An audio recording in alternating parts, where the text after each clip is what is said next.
Hey, everybody. Welcome to the Bridge the Gap DFS podcast, brought to you by bridgethegapdfs.com, streaming to you live on Twitch worldwide here in the Permanent Record Recording Studio in Austin, Texas. Excited to have everybody here. We have a welcome back second appearance guest, our first guest ever, second time here, Jesse Muley. He is our cash game expert. He is just I like to call him the people's champ because he's just everything that you want in a DFS content provider. He doesn't have any ego. He's willing to help anybody, and he has a track record to back it up, and he's not out there trying to get your attention. If you need help, he's there, but if not, he's going to quietly go about his business, continuing to make money in the cash game lobby. So we have him on here today for our NFL cash game crash course. It's quite a mouthful, and we've got a ton to cover, so let's get right into it. Jesse, how you doing, buddy?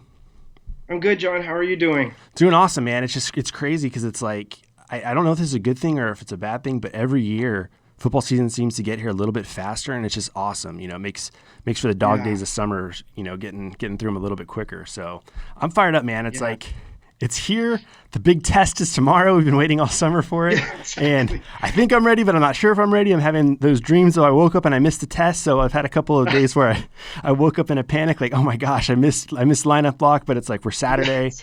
I'll get all my lineups in tonight early so that if anything catastrophic happens tomorrow, I'm not going to be taking a zero with a bunch of dummy lineups. So yeah, it's been a crazy week. It does feel like a big exam is coming. Like I've been staying up really late to like work in Fantasy Cruncher, so I'll go to bed at 2 a.m. and my baby is teething, so he is not letting my wife and I get any sleep. So like I'm exhausted. I might take a nap after the game start on Sunday. I'm with you, man. I was up until 3 o'clock on Thursday night, just messing around in Cruncher. It's like every time I'm like satisfied for what I'm going to do tomorrow, something else will cross my mind, and then I'll have to just rebuild everything from scratch. And then last night, I never go to bed early, but like last night I was like, I need to get to bed sooner. Got to bed around 11, slept almost 10 hours, feeling fresh. And it's like, I don't think I'm going to play anything else today. I think I'm just going to like let my mind relax and save all of my, mental decision making for tomorrow, because it's such a big day. I know that, it's a great opportunity to cash in on crowns and tickets and satellites and deposit bonuses. And there's a lot of people that don't normally play in the lobbies. And for people like you and I that play every single day, it's like, I know it's not, the temptation is not to go too big, but it's like you got to get while the getting's good. So that's some of the stuff that I want to cover with you today. And one of the other things, we have a pretty big announcement. We've been working behind the scenes all summer on putting together the website. We've had the URL reserved for quite some time. We've been working with Ryan Hodge on getting the site built. The site is now built. It's just a matter of uploading the content and doing a launch. So we're looking at a launch later this month, maybe as soon as this next week. And with that, we have a special section carved out for Jesse. It's going to be called MuleyHaven. Anything and everything that Jesse produces content-wise will be posted there. So not only is he helping people behind the scenes, he's going to start going public with some of his work. So Jesse, I'm super excited. I know you've been helping me almost on a daily basis, just bouncing ideas off each other about what we want to do and what we want to see. And, I started off this project and I didn't really know what direction it was going to go. And you've just been super supportive every single step of the way. And I was like, dude, do you want to be involved in this project? And you're like, yeah, let's do it. So what I've been putting together on the tournament front is what we're going to be seeing from Jesse on the cash game front. So Jesse, thank you so much for stepping up to the plate to do that. And we're going to take this thing as far as it can go. And, talk to us a little bit about some of the content that you want to put together for the site. Sure. I just want to do stuff that nobody's done. Like I want to do a lot of, articles about the mental side of DFS, the lifestyle, what the lifestyle does to you, like physically, psychologically. I don't want to do any, player picks or lineup breakdowns, but I do like to discuss the overall cash game strategy. And the great thing is, like, I don't have a deadline. There's no expectation of me. I'm not going to force an article out just to have content. Like, I want to do stuff that I'm inspired by. Like, I used to write for a baseball, like, sabermetric site years before DFS. And you can take stats and, like, manipulate them anyway. Like, I could use stats to tell you why a pitcher's bad and use different stats to tell you why he's good. And I think that you can kind of see that in DFS content. Like those guys have to write every day and they have to keep providing content. And I think not having any deadlines or any expectations, is just really, really great. And like I had an idea about like maybe just like interviewing like a casual player. Like we're in such a bubble. Like I thought it would be so great. Like if anybody knows like casuals that just play a few bucks a week, like I want to get into their heads so we can get out of our bubble and like sort of experience that. And so just stuff like that hasn't been done. So hopefully none of the sites steal that idea. Well, what do they say that what is the biggest form of flattery? Imitation. So yeah, and I love that because that's exactly where my head's at. Is there's so many good content providers out there like Pet and Manny, but there's just really nobody that is still at the lower and micro stakes like we are, speaking to our people, so to speak. So that's pretty much why I went public. And then, you know, we've met each other over the last year and we're kindred spirits in the terms of foundation. You just play a different style of game than I play, but it's just crazy how many similarities there are that we talked about in the first podcast. So yeah, I'm very excited. And yeah, this is just going to be very inspiration driven. We're not trying to, drive memberships and sell subscriptions. Everything on the website is going to be free.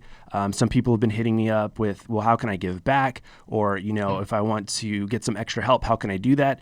And Jesse and I worked really hard on coming up with an idea to be able to support that. And we just decided, hey, you know what? We're going to just give everything to charity. So if you want to support the site, additionally, we set up a Patreon that will also be on the website with ways to get involved. If you want to get a t-shirt, if you want to get a shout out, if you want a one-on-one workshop with myself or Jesse, or any of the other contributors on Bridge the Gap, that will be an option for you. And it will be, every dollar will go to charity. So it's not one of these things where we're going tout site and, it's going into their pockets. It's not. The goal is not to get money out of players. The money is to grow this audience with like-minded individuals that want to get better at this game and play it in such a way that they operate like a professional, not an amateur, and then take it to a big sponsor and say, hey, this is this great audience that we have, support it so we can keep this project going. So anybody that wants to get involved, that's some of the big announcements that we want to get started. So without further ado, let's hop right into the content. My first question for you, Jesse, is what goes on with you right now in terms of preparation and mentality from adjusting from baseball cash games to NFL cash games? I haven't done a lot as far as lineup construction yet. I just do one cash lineup per site. I know some people split. I don't really like to split because just with the rake and DFS being so hard already, I think it's really hard to get two lineups through. And I spread out my risk and variance by like playing multiple slates or multiple sites, and I also play like tiers. So right now I'm just posting a lot of head-to-heads, monitoring them. I only try to post like 3 to 5 at a time, so I always have to be checking my phone, just trying to get a gauge on how quickly they're selling, because I have to sort of achieve the volume I want, and I don't want to have to do that if it comes like Sunday morning and I only have like half of what I need to get in cash games. I don't want to get to a point where I have to start scooping regulars out of the lobby. So it's really hard. Like I'm really like always having to monitor it. Like the first couple days, they weren't selling very much. And then I woke up this morning and checked the ones that from overnight, and a ton of them sold. And I'm like, yeah, let's do this. We're going. And you look at the badges, and it's a lot of people with no badges. When you can click on your head-to-head and look at, I think it's under entrance, and you can see if they have an experience badge or maybe a lesser badge. And I'm really encouraged to see a lot of new fresh blood in the water. But yeah, as far as like my lineup construction, I'll probably like look at that tonight, and then have a good idea of what I want to do. I don't know if there's going to be any big surprises with inactives, but I'll definitely run some models and aggregate some projections. And I won't read any of like the picks articles or look at any like tout content. I have like a couple more Manny streams to catch up on, and I am going to watch that Adam Levitan, Evan Silva show that they did last night, because I have his Establish the Run site. So I do want to, I do like both their content a lot. It's not really going to, I don't know if it's going to change like the way I feel about anything. But I haven't followed any football in the off season. Like I looked at depth charts on Monday, and that was the first time I even knew about like trades or transactions or signings. So I'm like, that feeling of being overwhelmed, I'm definitely feeling right now. Yeah, and I think it's important to just kind of take everything in bite-sized chunks, and I really think the way that you're approaching it is going to be very advantageous, because I think a lot of people, at least what I'm seeing with the prep work that's gone in all summer, is there's biases, and there's people that are talking about stuff. We're seeing it all over Twitter. Hey, this is the play this week. This is the play this week, and it's like, this is the first year ever that I've tried to avoid most of the NFL news and making any assumptions about week one.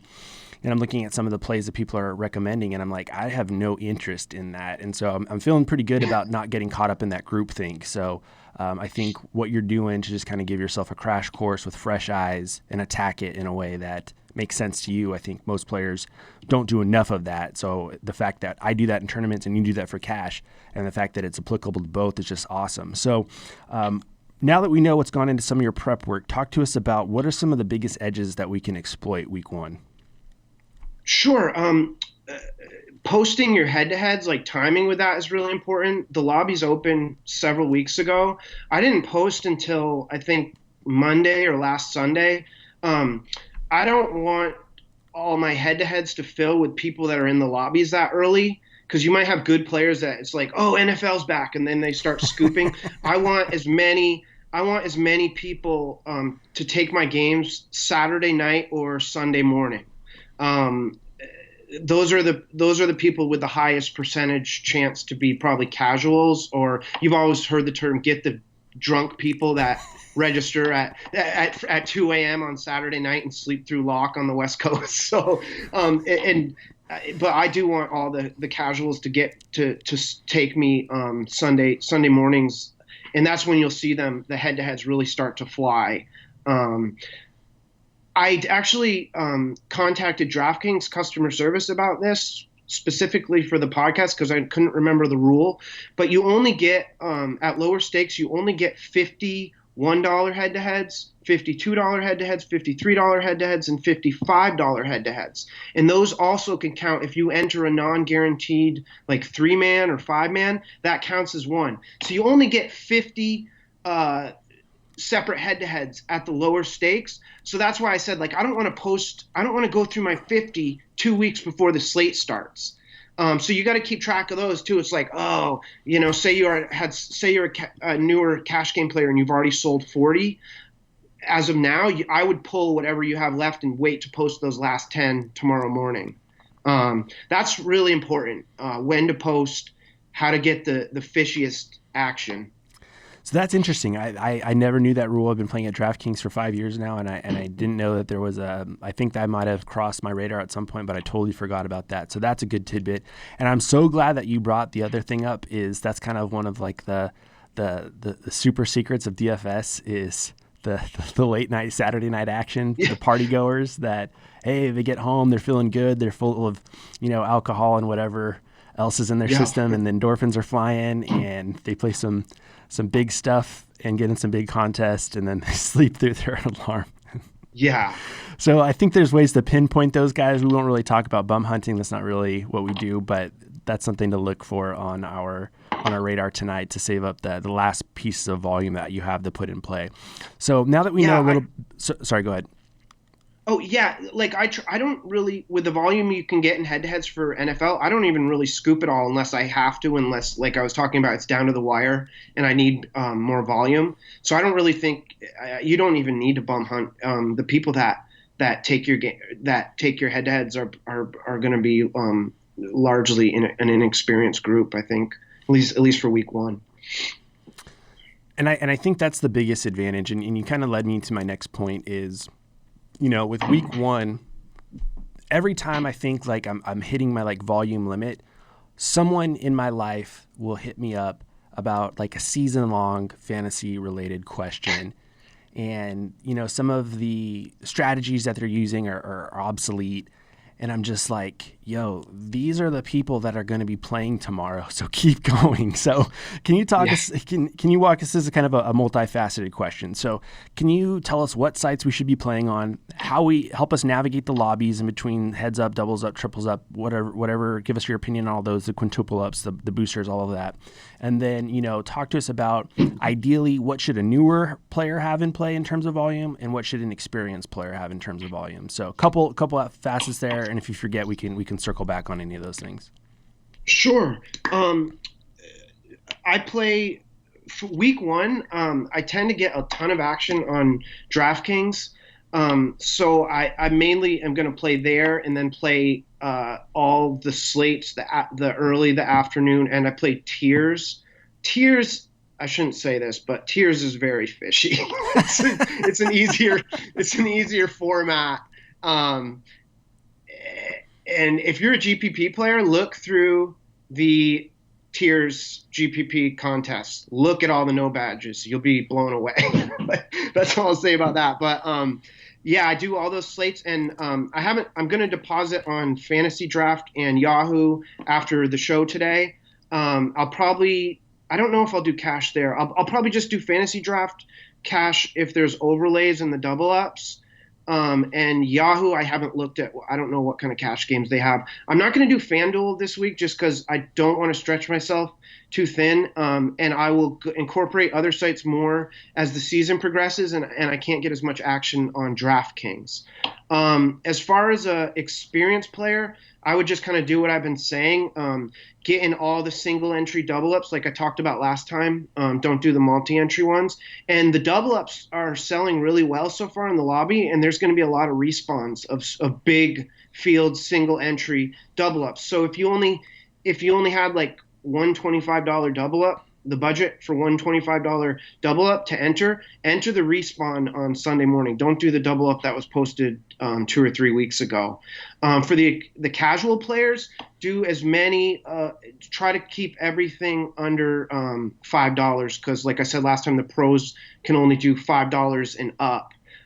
So do your $1, $2, $3 head-to-heads, do all your single entry double ups. If you can get in single entry double ups that are under $5, those won't have pros. So those will be a lot softer too.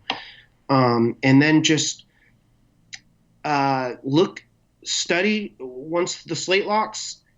Everybody has this mentality like, oh, it's week one, all the value's there. It's going to be a freaking 2v2, 1v1. When the slate locks, go through all your head-to-heads and look at the opponent lineups, and you'll be shocked. I think you'll be surprised. It's like, oh, it's not a 2v2 or it's not a 1v1. This is an egregious lineup, and that'll kind of get you motivated, and you'll be like, okay, so let's let other people make mistakes. Let's play the obvious good value and give yourself some upside and let other people beat themselves. But yeah, going back to if you're a casual, just stay under $3 and under. Stay $3 and under on everything that you can. And I'm so glad that you brought some of that stuff up because I think that one of the guys that you turned me on to, Blender HD. He's been talking about all week, play whoever you want. It doesn't matter, play whoever you want. And I think that that's one of the things that baseball, I don't have any biases because I don't know anything. Basketball, it's just like the numbers. It's such a number-based sport. I just do what the numbers tell me. Football is a sport that I know the best. And so I had to stop myself from working on lineups last night because it got to the point where it was just paralysis by analysis and I was starting to outthink myself. And I'm just starting to look at, what's the field going to have? And it's like, it doesn't matter. It really doesn't matter. Like, play your game. Like, that would be like the biggest source of encouragement that I would tell people this week. And I think I just heard you say that from a cash game perspective is don't worry about ownership. Just play your game, get the guys that you want. And exactly what you said is let the other people make the mistakes. All week long, I'm like, I got to get super cute and get the perfect lineup and maybe I'll win the Millionaire Maker. And it's like, you know what? Like, that's not what's made me successful in the other sports. It's a matter of just like what you said, just let everyone else make the mistakes. So if I can get my lineups in tomorrow as mistake-free as possible, avoid injuries to the best of my ability that's outside of my control, and, be in a position where everyone else gets a little too cute. And at the end of the day, if I get a solid B plus, like I'll just keep taking my B pluses. If it ends up being an A, great. Worst case scenario, a C, but avoiding those D's and F's, so that makes me, that just kind of confirms, the sideline straddling that I was doing in terms of kind of outthinking myself. So I really like that you brought that up, because I think that's a tendency for a lot of people this week is, hey, you know what? I'm going to be that guy that has that 1% guy. I'm going to win the Millionaire Maker and change my life. And it's like, maybe, but chances are the harder you do that, the greater you're going to screw up and just cost yourself money unnecessarily. Yeah. So is there anything that you're doing differently for NFL this year than last year? Yeah. GPP, I'm like overhauling my whole game selection strategy. I got really fortunate. This is my third NFL season. And I got really fortunate to have big, massive field GPP hits in my first two. So I kind of just had that expectation that that one time per year, I'm gonna beat like 50 to 100,000 people. And last year I entered all the big ones. I don't ever play the Millionaire Maker unless it's a ticket. But I entered a lot of like the big, 90,000 3 max. I maxed the $3 20 max that has like 250,000 people. I maxed the $1 20 max that has like 300,000 people, the quarters. And I didn't have any sweats the whole year, and and I didn't have a good GPP ROI, and my only sweats came in like the $2 safety, which was like a $5,000 contest, and I think I won like $500. So yes, I just had that expectation that, once a year I'm gonna beat 100,000 people, and it's not like that. That's maybe once in a lifetime. And for me, it probably is. I probably won't ever beat 97,000 people again. And so now I'm just focused on all the small stuff. Smaller field, the better. I put my cash lineup in like the $3 monster thing, and I put my cash lineup in like the $1 monster thing, but that's about it. And that's one of my favorite things about, DraftKings specifically. I'm starting to notice it a little bit more with FanDuel, and Yahoo will do it sometimes, but that's what's so great about this thing is when these contests fill, DraftKings is going to open up a new one and the field will be smaller. And, I don't know what every sharp is doing this weekend. I don't know if all of them are going to be hanging out in the lobby or if they have other things going on. But my estimation is that those fields will have a lot more casual players like, oh crap, I got to get some lineups in and let me build a couple. And if you're never unsure, you can see the entrance, and in the entrance category, it will show you if they have a badge or not. And the contest without some of the badges, the better. There's one contest that I had a couple tickets into, and I had some DK cash that I was saving to be able to use, and I wasn't sure if I was going to enter it because I can't max it. And then I was thinking more about the podcast with Max Steinberg about saying you don't have to max it, it's just about maximizing your edge, not your entries. And then I went in there, and at the time, there were 750 people registered for the contest. Only 30 of them had multiple entries.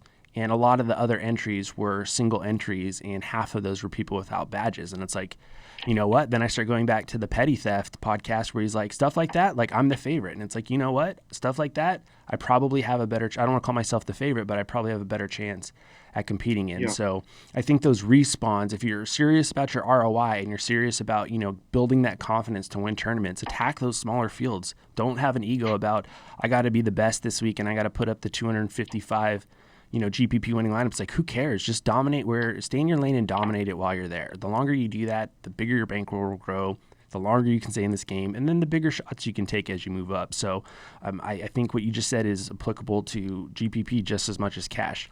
Now, we want to move into our audience segment, Audience Ask the Expert segment, and we got a sponsor for this, our boy Chris Moreno. Chris Moreno Design specializes in client-driven print, digital design, including logos, business cards, flyers, posters, signage, social media graphics, DFS avatars, Twitch emotes, and everything in between. Visit chrismoreno.com to view an online design portfolio.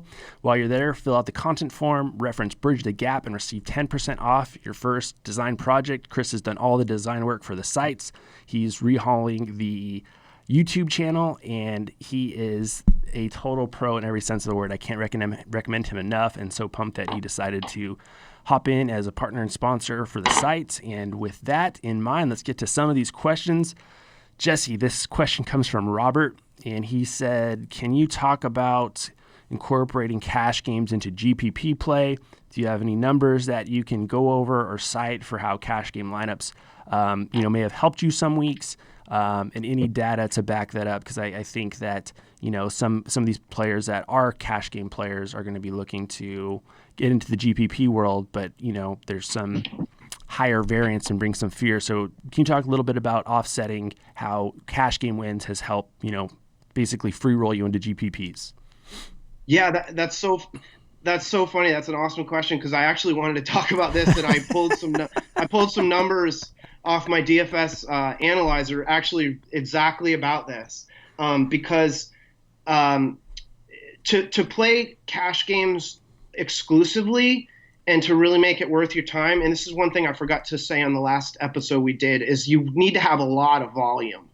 Like if you're playing like less than $500 in cash, I would just say probably just try to be like full-time GPP, because the ROI that you're going to get in cash probably may not be worth it, depending on what your goals are.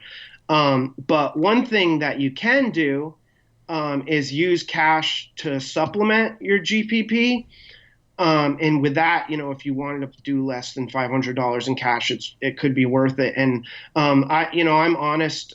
Last time I was here, I talked about my first losing month.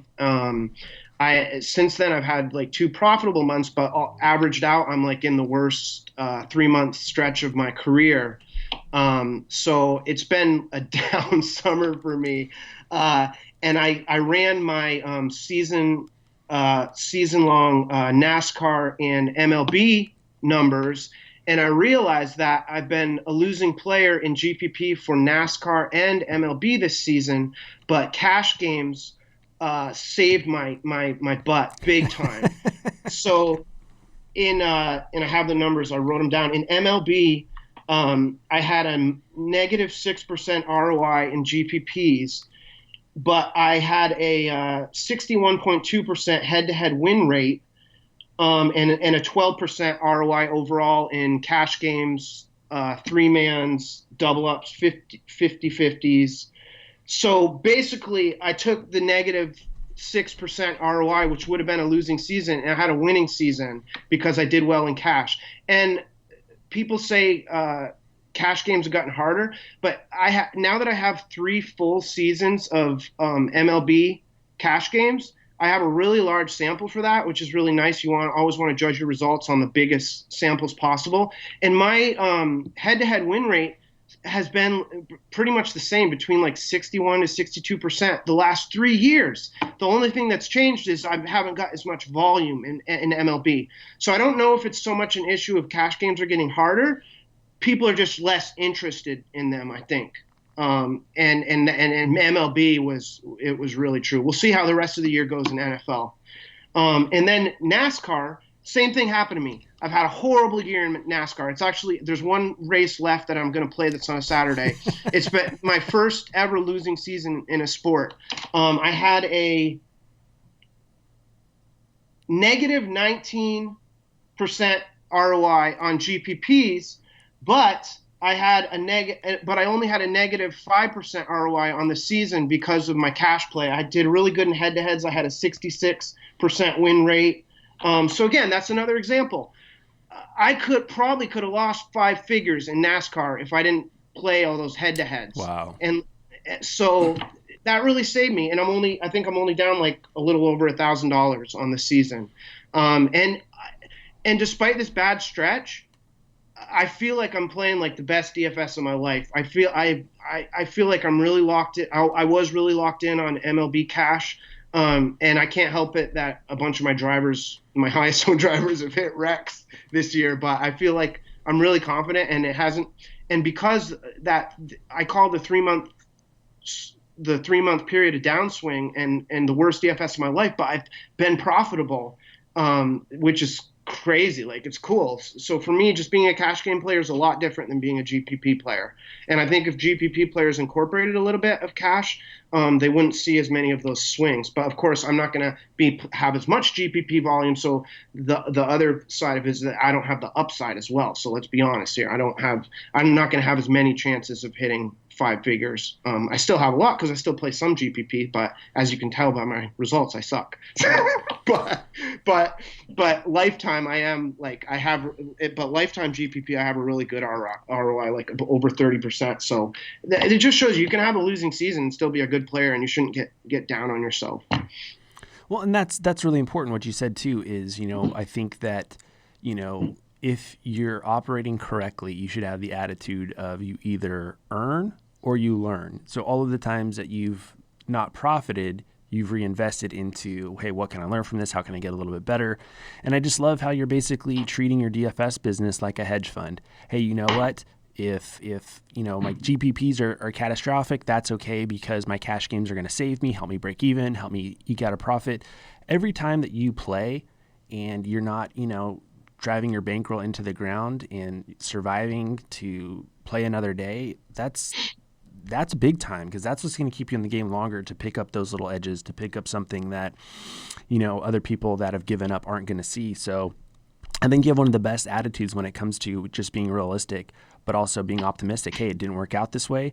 Obviously, NASCAR is a very high variance sport where everything can be going great, and then a crash at the end of the race can wreck you. And, you've joked about the kind of sweat that is, and it's like, I don't have the heart for that. I haven't tried to learn NASCAR yet, but I can only imagine. I've catching some tickets for like the Daytona stuff, but yeah, I think that's really a very healthy and progressive way to look at it. Is, hey, you know what, this is, just something that I can be able to learn from, and, I'm going to live to see another day. So that was a great question. We have another one here. This one's from Mike.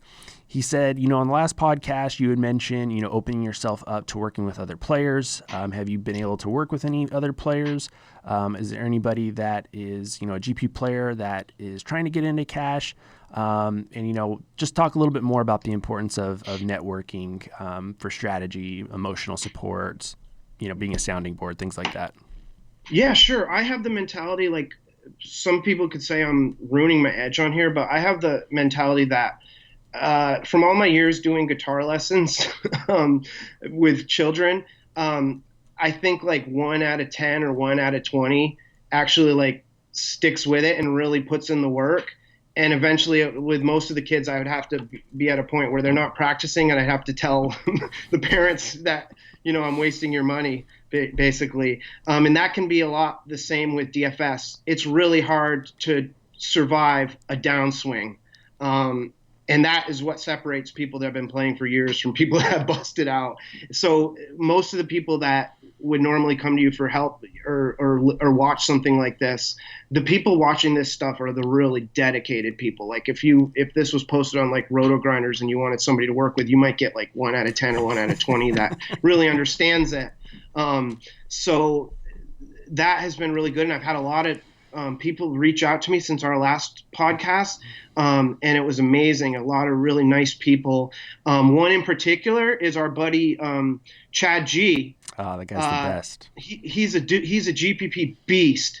And I didn't even know like how good he was. I looked him up on Rotor Grinders, and he was like the 4th like micro stakes player or something. Like, I'm like, oh my God, this guy's a shark that I've been talking to. Yeah, he's and awesome. He's really nice, and I think he has kids like me. But yeah, he just like DM me about what do you like, something about like tiers. Like, I think I'd mentioned something about tiers in a chat, and yeah, I talked him through like what I do and the strategy and posting head to heads and how to supplement your GPP play with it. And he took off like a rocket. Like, he's been doing amazing. Like, one time I checked him and his cash lineup had like 6 more points than mine.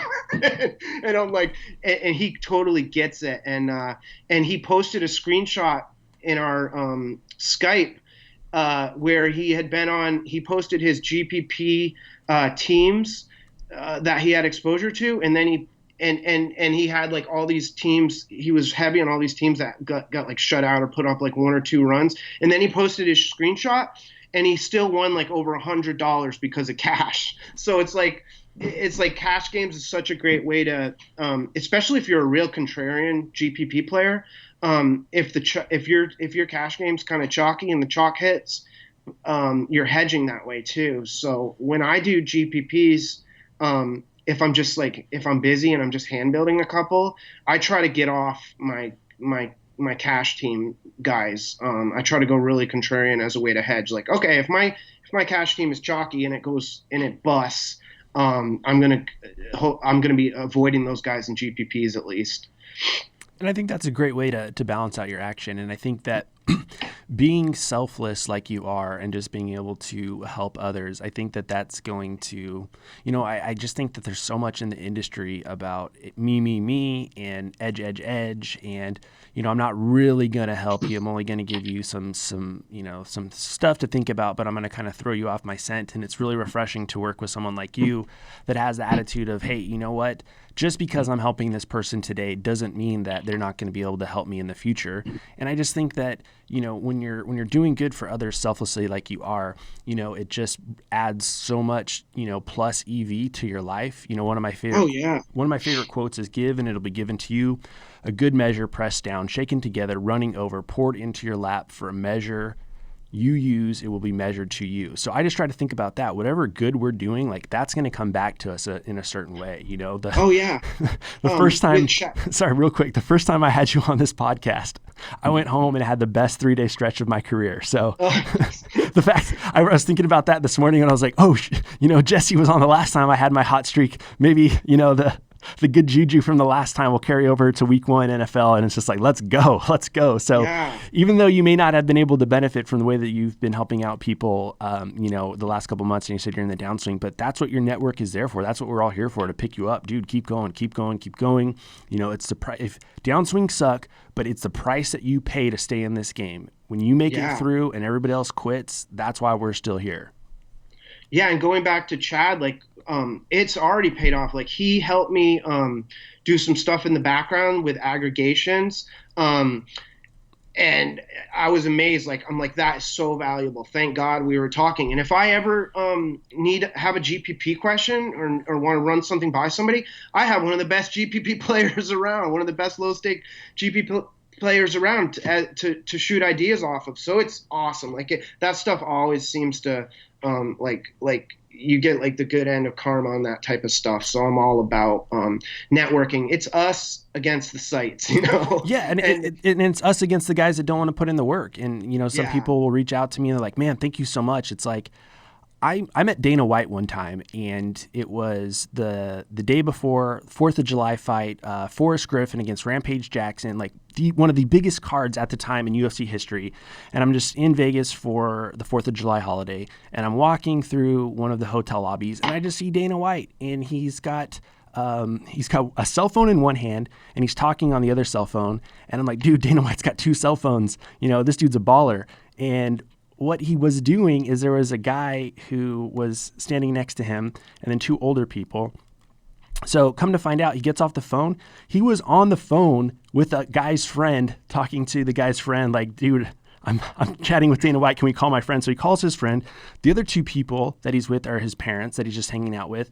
And then he makes some time for me. And we spent about 10 minutes. And he's like, oh, you're from Fresno. Josh Koscheck comes out of there and he's real familiar with it. And I was just like, Mr. White, thank you so much for taking the time to spend with me. And he was like, dude, talking about MMA is my favorite thing to do. Why would I not want to talk about that with other people? And that just really hit me like a ton of bricks. And it's like, that's how I feel about DFS. That's how you feel about DFS. And it's like, as long as you're not going to waste my time, I will help you. If you're going to invest in yourself, I will help you. The tire kickers and the time wasters, I don't have any tolerance for. It's funny when you said, hey, 1 out of 10 guitar kids gets it. I think the opposite is true for DFS. I think 9 out of 10 people get it. It's the 1 out of 10 that, if you're not serious, man, I don't have any time for you. Jesse and I don't need to do this. We're already successful players. We're doing this to pay it forward as, a gesture of the people that have helped us. So, if you are reaching out for our help, please keep that in mind. Jesse's got a wife and kids and a day job, and, don't waste his time. So, the fact that you've crossed paths with a guy like that, who you can pick your brain and now is in your network. And, part of the reason, you and I went public and getting more involved is like, we don't have anybody in our lives other than a select few that play DFS. So our online friends have been huge. And I'm just so pumped that people are taking advantage of you and your generosity and not taking advantage of your time and wasting it. So, for anybody that is interested in helping Jesse out, from my experience, please do not waste his time and be serious about your game. And if he suggests something, don't tell him why it doesn't work. He knows what works. He's a successful player. So I want to move into our final question. And, it's really challenging, avoiding all of the noise that touts put out there. I know there was a article that came out last week about where you should put your money in play, and you and I were kind of talking about it, and I was like, I don't really agree with that, but this guy's really well known. I'm not going to put him on blast. So can you talk to us a little bit more about being realistic about the type of volume needed to be profitable in cash and just debunking some of the tout myths? Yeah. This particular article had said, like, if you have $1,000 in play, for cash games, do the $100 double up. And I'm thinking, like, no, don't do the $100 double up. It's it's a lot less entrants and it's a lot more sharks. Put all that money in $1 double ups or $1 head to heads. Just you gotta be really careful because not all the people doing content play. And I know Petty had discussed this. And even it was funny because when I looked in the head-to-head lobby, I saw some guys that I haven't seen since football, and some people. But I used to see them in a lot of other sports. I really think the cash game grind is not something you want to take like 6 months from. I don't think you should ever take a big break from DFS, and you shouldn't. If you're doing content, it's really hard if you don't play, because you could recommend a Yankee stack that's chalk, and it may be the best play, but that guy not playing doesn't know what happens when the Yankee stack goes off and you min cash. So maybe that's not the best recommendation. So I think it's just I really believe that to give DFS strategy advice or to be on the top of your game, you gotta grind away and play as much as you can. And I'm guilty of this because this summer I took a lot of time off to be with my kids, and I wasn't grinding MLB every day, but I made sure I was at least playing a couple slates a week just to stay up on things. And basketball, if I take one day off, I feel like I'm totally lost. So that's a sport where you really want to play as much as you can, hopefully every day. Yeah, and this is something that you and I have both talked to Pet about, and it's I think that playing without an ego or checking your ego to the best of your ability is so important about this. And, there's a saying that pride goes before destruction. And I think it's extremely prideful for some of these guys that have just taken the summer off. They're not playing baseball. They're not playing basketball. And all of a sudden they're just going to show up week one and expect to print money. And it's I'm chomping at the bit because it's if that's the myth that you think is going to happen, and maybe you could do that you could have done that in the past, you're in for a rude awakening. And I hope I put myself in a position to be able to capitalize on that. And, I think that what you just said about just putting in the day-to-day work, it's you're not necessarily going to be able to apply baseball strategy to football. There's some things that will carry over, but there's just some value of just seeing the grind on a day-to-day basis and knowing what the lobbies are going to be doing and being able to predict where they're going and what everybody's going to be on, and you just get to feel for it. And people are so you don't look at ownership at all? It's no, I don't need to look at ownership because I play baseball every day. I know who people are going to be on. And so I just think that there's so much stuff that you gather that, I think you don't have to get ready if you stay ready. And for all of us that have been playing all summer in the dog days of baseball, just grinding out what we can, I think it's going to be a very productive football season for us. I think we've learned a ton in adjusting our games and just knowing how to play this game a little bit better. I'm just looking at my football strategy this year from the last couple of years, and it's I can't believe I thought I could win in the past. I've learned so much just from the day-to-day grind. And to hear you say that as well, I just think that other people that are out there, like that are putting in their time and just kind of breaking even or haven't had that breakthrough yet, it's like, keep going, just keep going, just keep going, just keep going. Fail, success. Like, it'll happen. Just keep going. So that's going to wrap up our user questions. Thank you again to Chris Moreno Design, chrismorenodesign.com. Mention Bridge the Gap, 10% off your first order. Fully endorse everything Chris does. Love that guy. I have a couple other questions before we wrap up. Kind of a multifaceted question is, what's your best advice for new cash players, and what's your best advice for GP players jumping into cash? I know that you had touched on it a little bit, but what are, one or two things that they can avoid just to get a little bit ahead of that learning curve, whether it's, start building from this position or don't worry about this? What are a couple just little tidbits for newer players getting into cash games? Sure. Kind of like we talked about with baseball last time. Try to give yourself upside too. Safety is great, but if one of your guys, say you have 3 receivers and one of them in there, and you may have some guy that's like what is it called? Low dot average target. Mm-hmm. I don't even know football terms, but they don't matter. They don't matter. Yeah. Say you have a guy that catches a lot of like 5-yard passes and he's safe and he has like a really good point per dollar projection. Go for the guy that can, if it's a close call, go for the guy that can catch a 90-yard bomb. Because sometimes you're going to have those Cortland Sutton guys that have a 0 and they're 60% owned, and you may need another receiver to get like a 25 to salvage you. So give yourself that upside. And like we talked about last time, you want to be on the higher percentile end of the double ups and head to heads. You don't just want to win 55% of the time. But yeah, just work on your game selection. Because the GPPs are getting so top heavy, I haven't had as much success putting my cash lineup in a GPP aside from NBA, where it can be pretty good. So I've been taking it easier on that. Like last year, I would have put my cash lineup in like the 33 and maybe like a $50 single entry. But this year, I'm gonna just put it in low stakes, large fields with a lot of new players, like the quarters, the big quarter one and the big $3 one. Anything that's a little flatter. I haven't even checked how flat the $3 one is, but the slant is pretty flat. I guess you could put it in there. But I'm definitely going to do less of my cash lineup in GPPs because the top heavy payouts make it so you don't want to just try to min cash those for like 1.5x. And you just led me into our next topic. I did a YouTube series on just laying a good foundation as a player. I think you need a good foundation before you learn how to play. Once you have that, it gets a lot easier. And we saw that, one of the things that we ran across is the 13-17 rule. No matter how good anybody did last year, they still lost about 3 out of 4 weeks in the month. So when we see the Twitter screenshots tomorrow, just understand that person's probably going to spend most of the season losing. So don't get discouraged. So with that in mind for tournaments, what's the expectation for cash? How often should you expect to profit in cash games over the course of a season? Is it, 10 out of 17 weeks? Is it 12 out of 17? Talk to us a little bit more about how more often, if you're doing it right, doing it correctly, you should be profitable so that they don't see something on Twitter and get discouraged because that's not their reality. Yeah, football and basketball tend to be, historically for me, tend to be the ones where I have the highest head-to-head win rate, just because of the larger field. So I would shoot for, I think football I was like 65% for head-to-head, and that's really good compared to the other sports. And then I think my double-up rate was like 72%.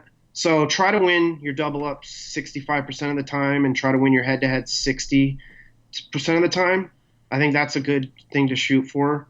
Last week 1, I think a bunch of chalk went off, a bunch of good plays went off that happened to be chalk too, and I crushed it. And then week 2, I didn't have Pat Mahomes and cash, and I lost everything. It was like my worst week ever. So be ready for those swings. They can still happen in cash too.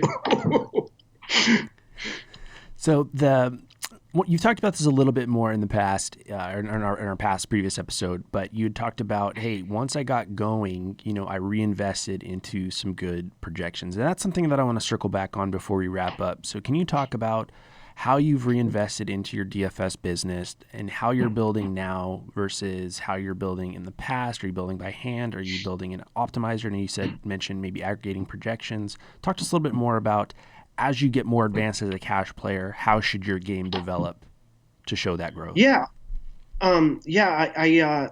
I use, like I said last time, Daily Roto. I think they're amazing for football, so they're going to be like my big one. That if it's like a close call, I'm going to go with them over anything else. But yeah, I'll aggregate a bunch of stuff. I'll run optimals. I have some convictions about what positions to pay up on this week, so I'm going to probably stay. Just from having a lot of experience in NFL cash, I think there's some positions that you should probably try to prioritize. So I'm going to try to stick to that, and yeah, just hope everything works out for the first week. Now, you just mentioned one last thing and then we'll let you go, is paying up per position. Is that a hard and fast rule that you pay up for the same position every single week? Or how are you adjusting it? Or what are those triggers that you look for that it's like, oh, okay, this is the week to pay up at tight end or quarterback or flex or what have you? Yeah, I think a couple of years when I started, I think the optimal strategy, and every week is a lot different. When I started, I think the optimal strategy was to pay down at QB and pay up at running backs and punt tight end. And then last year, I think there was a little more, or I think QB pricing got a little softer last year. So a lot of weeks, like you could afford like a Pat Mahomes. So that kind of changed a little last year. And last year you had those volume running backs like CMC and Barkley that were just like catching so many passes, and that those guys became optimal. And then you kind of had like your value wide receivers. So that's sort of how the last couple of years have been trending, I think. And this year we'll see what happens. There's not that Cowboys guy, the backup guy that would have been chalk. I think I don't know the names, but whatever his name is, if Zeke had been out, that would have probably changed a lot of the construction, probably for GPPs too. So I was happy that he was, that Zeke is playing, so we don't have to have the free square. It's so funny that you said that, because I'm in one season long league and the guy that I'm playing this week has Zeke, and in the past I would have wished for Zeke to be out, but now that I'm fully focused on DFS, I'm like, thank God Zeke is back so that everybody doesn't get that Tony Pollard free square. Yeah. Awesome, Jesse. Well, again, thank you so much for your time, buddy. I really, really appreciate it. I know you have a ton going on and it's a busy weekend, and the kids and everything you guys got going on family-wise and trying to build, and you're such a pro, and I really appreciate you making the time to be here and benefiting our audience. So before we let you go, just tell us where we can find you, how to get in touch with you, and the best way to start getting better from a cash game perspective. Sure. I'm Mulemang on Twitter, MuleMang. I'm also I'm in Manny's Discord. I'm in your Discord. So you can always DM me there, or DM me on Twitter. That's probably the best way to go. If I don't get back to you right away, it's probably because I'm busy with my kids, but I definitely won't ignore anybody. And I did want to say one last thing. I know you're a real humble guy, John, but I just wanted to congratulate you. You've been crushing MLB this year. And when I go into lineup study, like, you're one of the guys I study. And I think when you're in these communities, you're always going to have guys that are going through rough patches at the same time guys doing well. And over the last 3 months, I just want to say what a pleasure it's been to see your success, and also one of my dearest friends in DFS, RBQ's, our buddy. He was one of the first guys I ever started talking to in DFS. Went back when we were both playing like $100 a night, and he is like a bona fide shark now. Like, he is crushing WNBA, CFL, MLB. Like, he's just had some really big GPP hits, and it's so exciting to see people progress and to see your friends do well too. And I just wanted to give a shout out to both of you guys, because you're really humble, and I just want to say that you've had an awesome season. I really like studying you, and a lot of guys in our Discords right now. I think in a year or two, if DFS is still going well, like, those guys are going to be up there with the Sharks. Like, it's nice. We kind of have this like AAA thing going, and I think there's so many guys that are going to be really forces in the next couple of years. And I totally agree with you, man. And that's one of the best things about everything we're putting together is getting to connect with a guy like RBQs. I know him now because of you, and I've picked his brain, and we've talked about things. And it's awesome, seeing your friends when you don't do well, seeing them do well, and then you know exactly whose brain you're going to pick after that week. Hey, I sucked this week. You crushed. What can I do to get better? And vice versa. I'm working on NFL lineups right now, and just getting a ton of feedback from our group. And I'm picking the brain of guys like Mavin Goose. Guy just took down a $50,000 tournament this week, and he's a guy that's a sounding board now for me to build lineups. And it's incredible. We're on the verge of something big, and I just appreciate you being a part of it. Thank you for the shout outs. MLB has been incredibly awesome this year. I'm incredibly fortunate. But yeah, we're definitely going to do this again. Again, thank you for your time. Thank you for everybody that tuned in live on Twitch. Thank you for everybody that's checking this out on YouTube and on the podcast. And we'll see you guys the next time. Everybody, good luck this week. Don't go overboard. Play your game. Just get a solid B+. Don't worry about the A+. And have fun. God bless everyone. We'll see you the next time. Good luck, everyone.